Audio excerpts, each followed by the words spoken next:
Sa mga anak ko, palagi lang nandito ang daddy. Hindi naman ako dumating na nahihirapan sa inyo, pero ang gusto ko lang maging mabuting tao kayo. Mahirap sa mahirap, maibigay yung kailangan nila, pag-aaral ng mga bata. Nakakatakot Nakakatakot kapag ang isa sa mga kapamilya mo, sila pa yung nagkakaroon ng sakit. Proud to say na I'm a good father. So, thank you sa lahat. Thank you. Aldrich Paul Guzman, 48 po. Admin Head and Security Officer po. Joven Pineda, 51-year-old, taga Bicol, from Naga City. Sales representative ng kumpanya. 5 to 6 years na rin. Priority namin talaga yung mai-introduce yung product ng company doon sa consumer. Po si Neil Mercado, 47 years old, mula po sa Marilao, Bulacan, bahagi ng marketing team.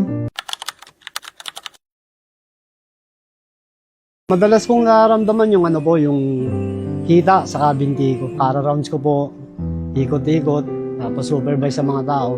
Balikat, yung likod, medyo nangangalay sa upo o kaya kung nagmamaniho ka o nagmumotor, talagang mangalay dito sa likod niya. Pag uwi mo, para ka ng gulay. Madalas masakit yung katawan ko, lalo na sa gawing balikat. Pero sa edad ko ngayon, kasama na pati tuhod.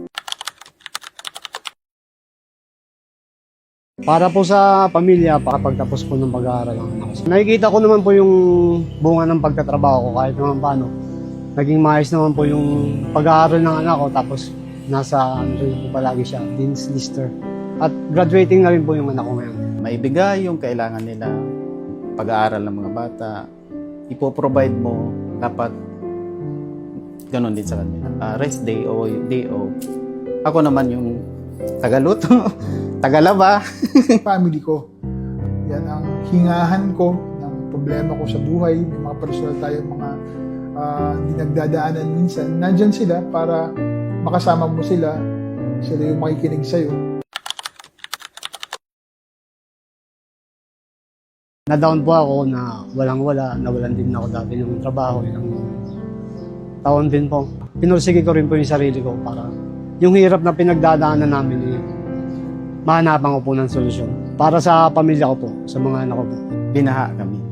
Talagang hindi na alam kung saan pupunta. Talagang mahirap. Ay, inabot kami doon siguro mga 1 week bago humupa yung baha. Kain siguro, nakihingi na lang muna kami sa kasi wala ka talagang lahat. Parang tumigil yung mundo. Pandemic time, nakakatakot Nakakatakot kapag ang isa sa mga kapamilya mo, sila pa yung nagkakaroon ng sakit. Ayoko na magkaroon yung pamilya ko kasi mahirap masakit sa puso, mabigat, lalo na kapag nakikita mo nahihirapan sila. Tapos gusto mo lang pwede sabihin na ikaw na lang magkaroon ng sakit. Magkaroon ako ng time para sa panganay kong anak, kasi yung panganay ko pong anak, bihira po kami magkita.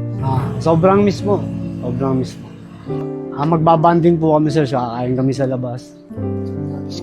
Saan po kami abutin ng pamamasyal. Yayakapin ko po siya. Sa lahat ng tatay sa buong Pilipinas, pagsilbihan natin lagi yung ating pamilya. Kumbaga, halimbawa, kung mayroong pagkakamali, kailangan pag-usapan. Kasama lang sila, nasa isang malayong lugar kami. Wala kami ibang inisip kundi kumain lang, pagkwentuhan sa isa't isa. Quality time, lalo na pagka ngayon darating na Father's Day, I wish sana may ganun. Pangarap niyo maabot niyo. Mahal ko sila sa mga anak, kahit na lumalaki sila, kailangan pa rin ng guide.